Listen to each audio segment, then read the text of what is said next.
Good morning, 3K. So today we're going to continue with our persuasive writing piece. Today is the first day of our skills lessons. So again, we're going to look at how are donkeys used in Greece. I've left a couple of pictures on for you just to focus your mind, and then we'll move on to one of the skills today, which is going to be emotive language.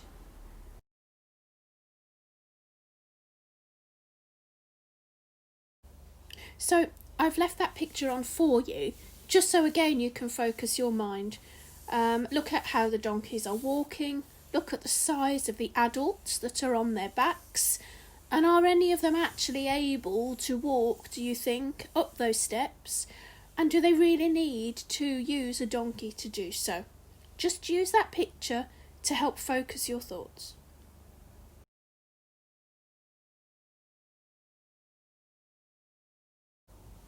So, like I said, today is the fourth lesson in our persuasive writing genre. So today we're going to look at one of the skills, emotive language, and why we use it within the work that we do.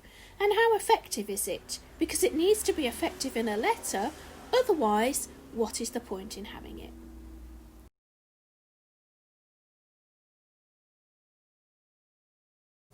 So, emotive words are used to make us feel something. It could be to use pity or sympathy, if we were to say things like, "That poor boy," and you can see the little emoji face that's there as well.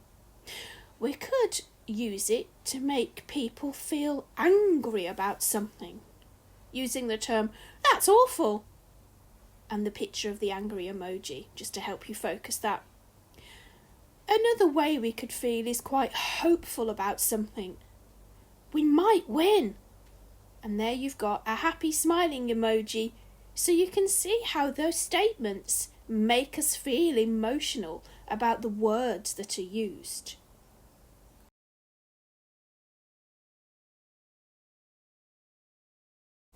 So in order for us to do this and learn this skill today, we need to think about what a noun is, what a verb is, what an adverb is, and what an adjective is. So, a noun is the name of something, like table or donkey, and the adjective describes the noun. But a verb is something that we do. So an adverb describes that verb. Now remember, this is just a recap because we have looked at nouns, verbs, adverbs and adjectives in almost all of our writing lessons throughout year 3.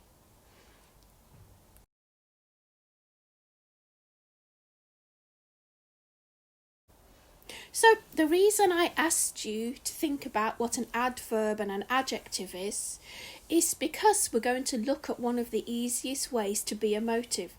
And the easiest way to be emotive is to add adjectives to describe a noun or adverbs to describe the verb. For instance, the dog had been left by its owners. We could rewrite that sentence to be a little bit more emotive. The innocent dog had been left cruelly by its neglectful owners.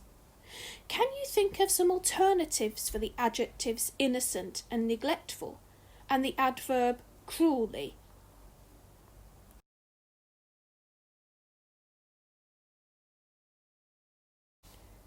So, can you find the emotive language in this paragraph? I'm going to read it for you. Will you give £2 a month to help an animal? Take the example of Smitty. He's a young dog, only 6 months old. He was found tied up in the garden, waiting for his owners to return. He had been waiting for 2 weeks. His owners had left him with no food and no water while they were on holiday. When we took him in, Smitty was too weak to stand. This kind of treatment happens to too many animals. £2 a month allows us to look after dogs like Smitty, to give them food, water and love. Will you help us to look after these creatures? What I'd like you to do now is reread this paragraph. and I want you to underline all the emotive language that you can find. Remember, emotive language makes the reader feel something. If you think there's some emotive language missing, you could always add it in as well.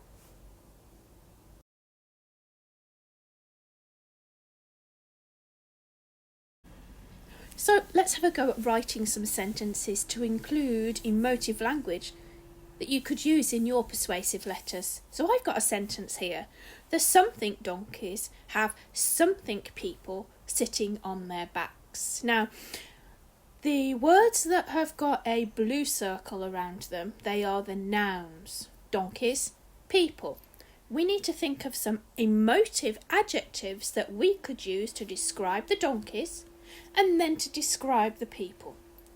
So I've used the adjective poor and the adjective heavy.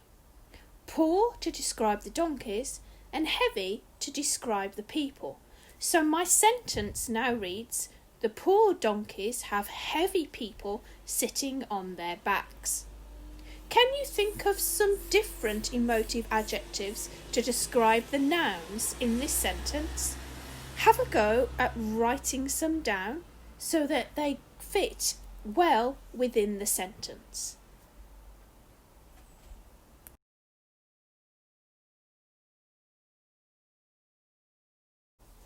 So let's have a go at another one.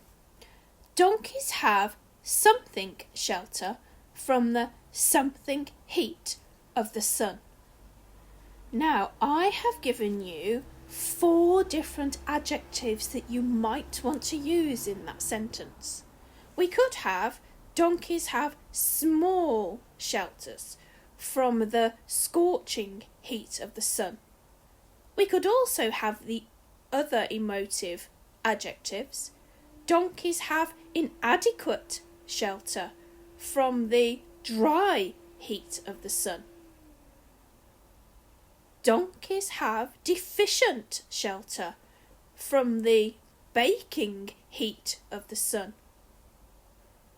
Donkeys have scant shelter from the unbearable heat of the sun.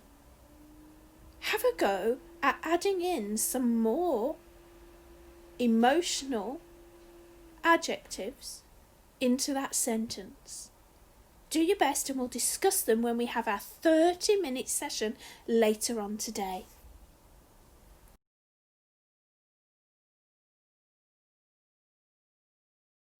So this time I haven't given you any options or any clues. I want you to have a go at this by yourselves. Something tourists sit for hours on the backs of the something donkeys, leaving them with something saddle sores and something spine injuries. All those spaces need an adjective, but they need to have an emotional adjective. Now remember, an adjective describes the noun. So we need an adjective before the word tourists. We need an adjective before the noun donkeys. We need an adjective before the word saddle sores. And we need an adjective before the noun spine injuries. So, if you could add those in, and then we'll talk about this a little bit more. Let's see what you have in our 30-minute discussion session today. So really, that's the end of lesson 4. But all of these sentences and all of these skills that you'll be learning over the next few days are the skills that you will need in your persuasive letter writing. See you later. Bye.